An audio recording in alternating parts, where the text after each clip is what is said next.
Let's reflect a little bit more on what has been some seismic, fluid events in Africa. Algeria kicked off first, Sudan second, feels Gladwellian, tipping point type sort of situation. Sudan's army overthrew President Omar al-Bashir, who I called a Harry Houdini, and announced it would rule the oil-producing North African nation through a military council for the next 2 years. That is entirely improbable that they can even last that 2-year period. But clearly this is a defensive measure by forces of reaction, and they think they can just replace the face. Nobody survives hyperinflation, currency crisis, claims another strongman. This is Paul Wallace of Bloomberg. For autocratic leaders seeking lessons from the toppling of Sudanese President Omar al-Bashir, avoiding a currency crisis may be the key to survival. One of the root causes of the 75-year-old's downfall was his inability to manage a shortage of foreign exchange that sent inflation soaring and hammered living standards. Sudan's woes can be traced back to the succession of South Sudan in 2011, which saw it lose almost all its oil fields and 60% of fiscal revenue, according to the Institute of International Finance. The central bank devalued the pound almost 40% to 47.5 per dollar in October, but it was too little, too late. The currency's black market rate tumbled again and now stands at around 75 against the dollar. Inflation is almost 120%, according to Steve Hanke. In Venezuela, where inflation is more than 1,000,000%, making the bolivar all but worthless, Maduro has managed to hold on, thanks to continued support from the military and outside powers such as Russia. But if Sudan and Zimbabwe are a guide, he'll also need to solve the currency chaos. Nobody survives hyperinflation. Sooner or later, it pushes you out. I've spoken about how the dollar can be weaponized in many articles. August 2018, I was speaking about currency puzzles and a weaponized dollar. I said it could metasize into an AK-47, and I was referring to financial warfare strategies. Well, here, you did not need to impose it. The underlying conditions were already a petri dish for this kind of event. Be Sonblast, the speech we've been waiting for all our lives, is being given by Awad Ibnouf, war criminal and vice president of war criminal Bashir. We're not going home just yet. I said, what's the market on this fellow? Referencing that previous tweet. Number of days, because it's certainly not going to last 2 years. In January, when events were unfolding in Gabon, I said what we're watching across this continent, whether it's Gabon, Sudan, or DR Congo, is a kind of tipping point moment, I said, and it's unfolded in that way.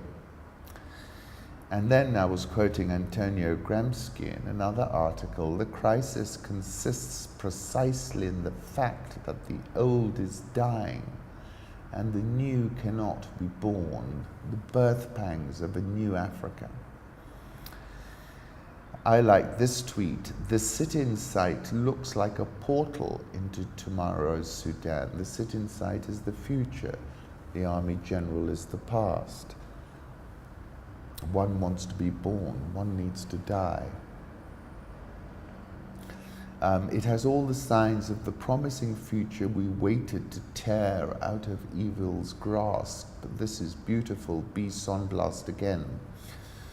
In this little clip, a soldier from Sudan's armed forces playing his saxophone, surrounded by protesters who are chanting one of the popular Darfuri songs and defying the curfew outside the army's headquarters.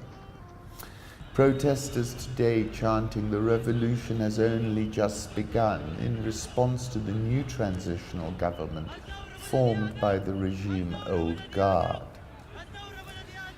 Girma Mohammed, unseating a dictator is one thing, clearing the mess they leave behind is an entirely different ballgame. With the fragility of South Sudan, volatility of Ethiopia, unease in Eritrea, failed state in Somalia, the whole region may plunge into chaos. I did a tweet yesterday when I said, "Cometh the moment, cometh the woman," and I was referring to al-Salah and asking whether she's a 21st century African revolutionary icon. And I was saying the old men are being undone by girl power. Patrick Smith, who's the editor of Africa Confidential, told Middle East Eye, "It has taken 1 million Sudanese, mostly women, to get rid of this regime. They want to know where the rest of the world has been all this time. It is a cultural revolution as much as a political one, and it is being driven by young women." This is from Joyce Karam, the crowds outside Bashir headquarters in Khartoum. That was at a time when they were still calling for his ouster. And as long as the crowd remains 1 million strong and in the street, it has won. And that goes back to Kapuscinski. If the crowd disperses, goes home, does not reassemble, we say the revolution is over. Paul Virilio, the revolutionary contingent, attains its ideal form not in the place of production, and that's where the Army General wants to get them back to, but in the street, which is where they exercise significant leverage, where for a moment it stops being a cog in the technical machine and itself becomes a motor, a machine of attack, in other words, a producer of speed. And in 2014, in November, when beautiful Blaise Compaoré was overthrown in Ouagadougou, I wrote an article then, and I said we need to ask ourselves how many people can an incumbent shoot stone cold dead in such a situation? Is it 100? Is it 1,000? Is it 10,000? This is another point. There is a threshold beyond which the incumbent can't go. And both the incumbent in Sudan and the incumbent in Algeria did not have the unity of purpose to do such a thing. The question is, will this fellow try and do something like that? I like this. They are not strong men. They are fragile to the point of drowning millions of Africans in sorrow.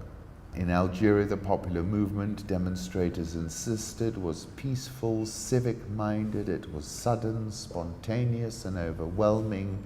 It caught a complacent and sclerotic regime completely off guard. I wrote a piece about President Bouteflika, the wheelchair-bound in Africa. In particular, I said a lot of leadership is in the departure lounge. Mail and Guardian, large number of countries in Africa are governed by an increasingly entrenched and uncompromising group of old men. Algeria, Sudan, and dangers of presidents for life. This is Professor Nick Cheeseman. And he's going in depth and looking at Nkurunziza, Cameroon's Paul Biya, Idris Deby, Yoweri Museveni, amongst others. He calls it popular uprisings against gerontocratic leaders. Worth a read.